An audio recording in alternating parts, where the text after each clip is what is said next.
کہ جب آپ کو خلیفہ بنا دی گیا تو پھر اب آپ کی کیا ذمہ داری ہیں اور کیسے ادا کرنی ہے، یہ آپ کو تعلیم دے گی. اور تعلیم فرض ہے، ہر مرد عورت پر تعلیم فرض کی گئی ہے. تعلیم کی اہمیت کے بارے میں کوئی ایک قرآنی آیت مبارکہ پیج 28 پہ. اسی کے اگلا سوال ہے کوئی ایک حدیث بھی بتانی ہے، وہ بھی پیج نمبر 28 پہ ہے، تو دونوں میں اکٹھی ساتھ ساتھ کرا دیتا ہوں. پیج 28، یہ پیج 26 ہے، یہ پیج 27 ہے، پیج 28 ہے.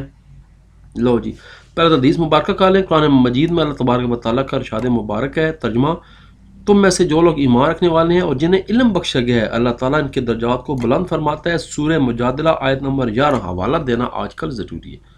کسی کے نیچے آ جائے. حدیث شریف آپ صلی اللہ علیہ وسلم نے فرمایا معلم بن جاؤ یا متعلم. واہ بھائی واہ. اور تیسری حالت اختیار نہ کرو، یعنی یا تو سیکھنے والے بن جاؤ یا سکھانے والے بن جاؤ، یا شاگرد بن جاؤ یا استاد بن جاؤ. اور یہ مشکوٰۃ شریف میں اس کی جو ہے نا وہ حدیث مبارکہ دی گئی ہے. یہ حدیث مبارکہ آ گئی اور اوپر قرآن مجید کی آیت مبارکہ آ گئی. معاشرے اور تعلیم کے تعلق کو 5 نکات میں واضح کریں. اس کا جواب تھوڑا سا ڈیفرنٹ طریقے سے اب آپ کو بتاتا ہوں. پیج 39، 40 اور 41 پہ.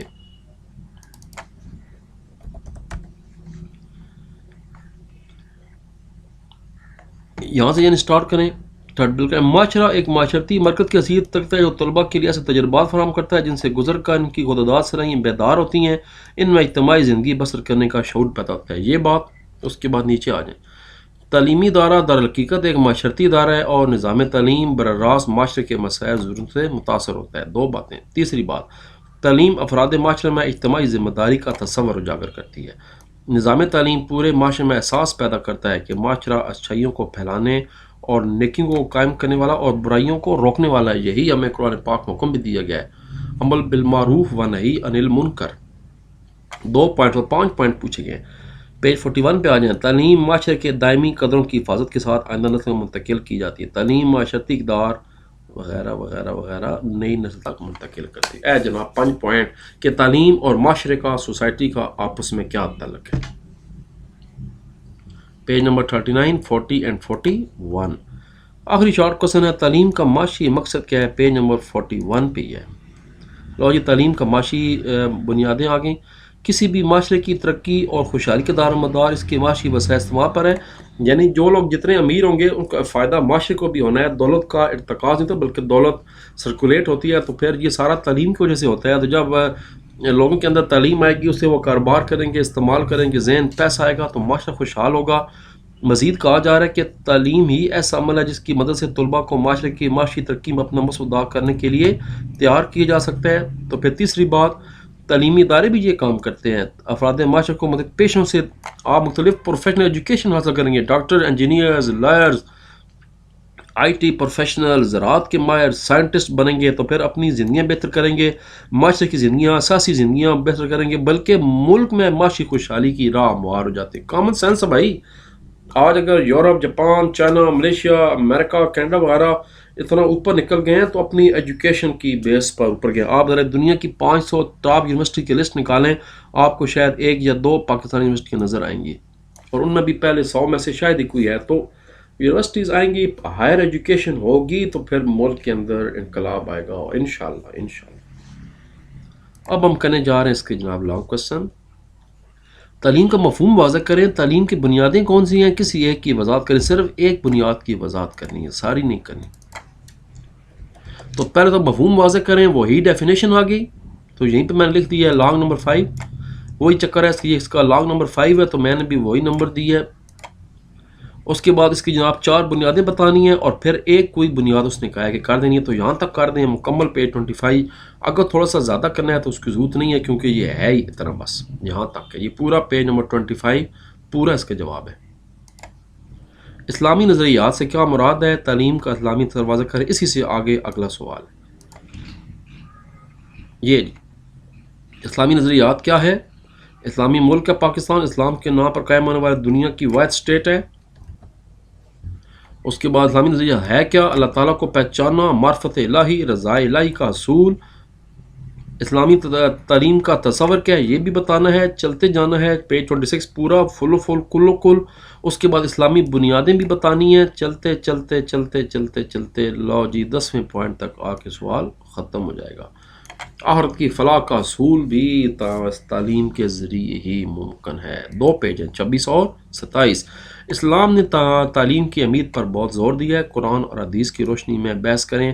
پیج 27 28 اینڈ 29 یہیں سے شروع ہو رہا ہے. اسلام میں تعلیم کی اہمیت میں نے لکھ دیا لانگ کوسچن نمبر 7.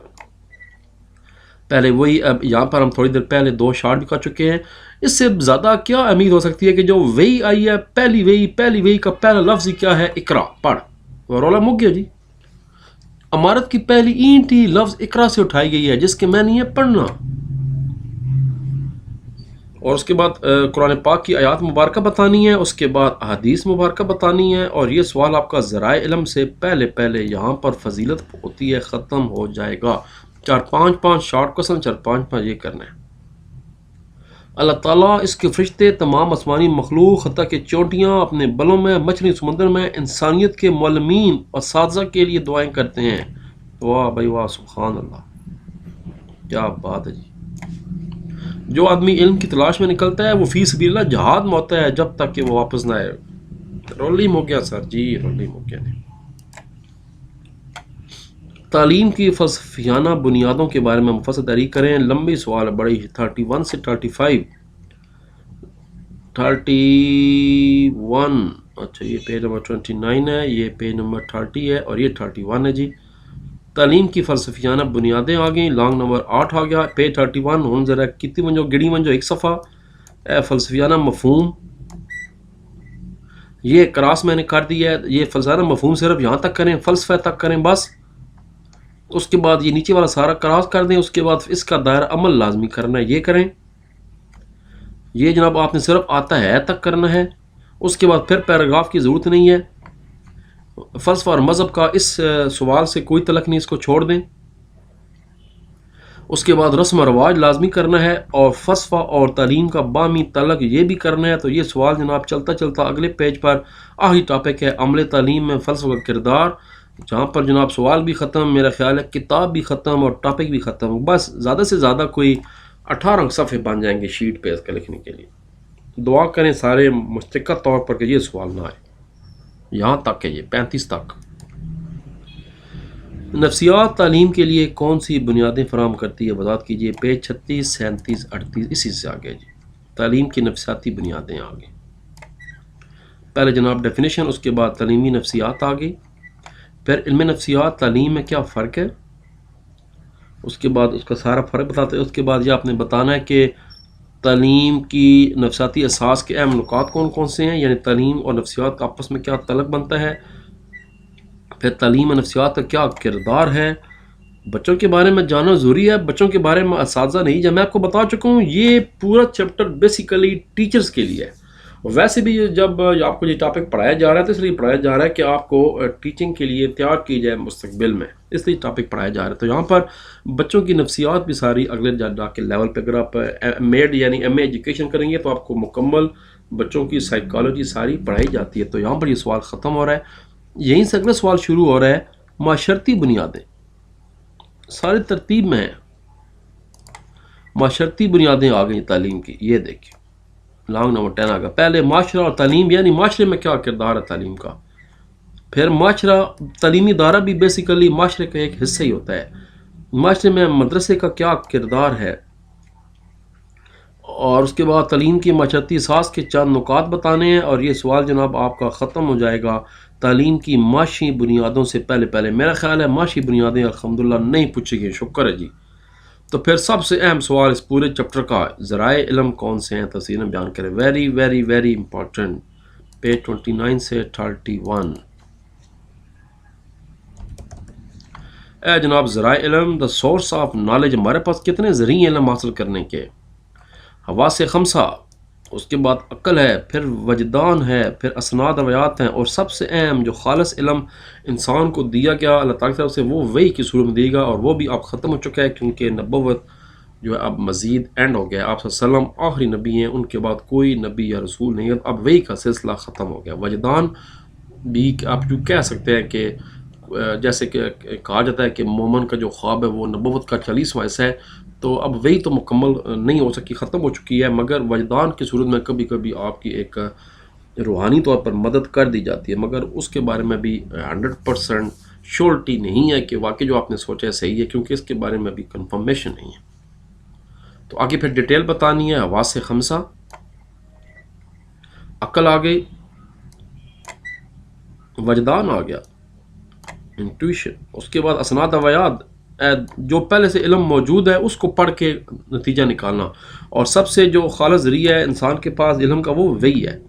پر یاد رکھیں جو اصل علم ہے وہ صرف اللہ تبارک و تعالیٰ کو پتہ ہے، بس وہ علم اللہ تعالیٰ کا اپنا ذاتی علم ہے، وہ کسی کو نہیں پتہ۔ ہاں اگر اللہ تعالیٰ اپنے علم میں سے کسی کو تھوڑا سا دینا چاہے تو میں پہلے بتا چکا ہوں، وہ وحی کے ذریعے اپنے انبیاء تک پہنچا دیا، باقی کوئی نہیں، صرف اللہ تعالیٰ کو معلوم ہے مکمل علم۔ تعلیم کے کتنے فوائد، اچھا یہ ابھی نیچے میرا خیال ہے رہتا ہے، اچھا ختم ہو گیا جی، یہاں تک وہی تک جو ہے ختم ہو جائے گا۔ یعنی کسی اس نے آخری چیز کو، وہ کہتے ہیں دریا کو کوزے میں بند کر دیا، وہ کہتا ہے کہ بے شمار علم بھی ہیں، مگر یاد رکھیں کوئی بھی علم ہے اس کو وحی کے ذریعے پرکھا جانچا جائے گا، اگر وہ وحی کے مطابق اس قبول کیا جائے، اگر وحی کے مخالف مصادم اس سے مسترد کر دیا جائے گا، کیونکہ ہمارے پاس سب سے خالص علم جو دنیا میں موجود ہے وہ اس وقت قرآن پاک ہے، کیونکہ وہ وحی ہے ساری۔ تو مطلب ہے جو چیز قرآن پاک سے ہٹ کر ہے، قرآن پاک سے علیحدہ یکساں دوسری طرف جا رہی ہے، وہ علم ٹھیک نہیں۔ تعلیم کے فوائد کتنی اقسام کے ہیں، وضاحت کریں پیج 43 سے 45 تک۔ آپ آج کل بہت سی سائنسی چیزوں کو قرآن پاک سے پروو کر سکتے ہیں۔ قرآن پاک کو یاد رکھیں پروو کرنے کی ضرورت سائنس سے نہیں ہے، قرآن پاک حتمی چیز ہے، سائنس کو قرآن پاک سے پروو کیا جا سکتا ہے۔ بہت سی چیزیں جو قرآن پاک میں آج سے کئی سو سال پہلے بتائی ہیں، اب یہی چیزیں سائنس اور آپ کی میڈیکل آپ کو بتا رہی ہے۔ تو پھر جو چیزیں وہ بتا رہے ہیں اگر وہ قرآن پاک میں موجود ہیں تو پھر وہ ٹھیک بتا رہے ہیں۔ تو جناب آخری سوال آ گیا، تعلیم کے فوائد کتنے ہیں، اس کی وضاحت کریں پیج 43۔ تعلیم کے فوائد آ گئی، فوائد تعلیم، پہلا سماجی فوائد ہیں، دوسرے معاشی فوائد ہیں، اب سماجی فوائد میں پھر مزید آگے علمی فوائد ہیں، اخلاقی فوائد، سیاسی فوائد ہیں، اب اس کے بعد نمبر 2 آ گیا معاشی فوائد، پڑھ لکھ کر علم حاصل کرتے ہیں، اپنا رزق کماتے ہیں، اس میں پہلا روزگار مل جاتا ہے جو میں پہلے بتا چکا ہوں، بہتر معیار زندگی آپ کو تعلیم سے ملتی ہے، قومی ترقی ہوتی ہے، معاشی خوشحالی نصیب ہوتی ہے۔ یہاں تک چیپٹر بھی ختم کلو ختم۔ تو پھر جناب اس کے بعد چیپٹر نمبر 4 کی باری ہے، اپنا خیال رکھیے، اللہ حافظ، نماز پڑھتے رہیے، نماز فرض، خود بھی پڑھیں، گھر والوں کو بھی پڑھائیں، دوستوں کو بھی پڑھائیں، سب کو پڑھائیں۔ اللہ حافظ، ایمان اللہ، پاکستان زندہ باد۔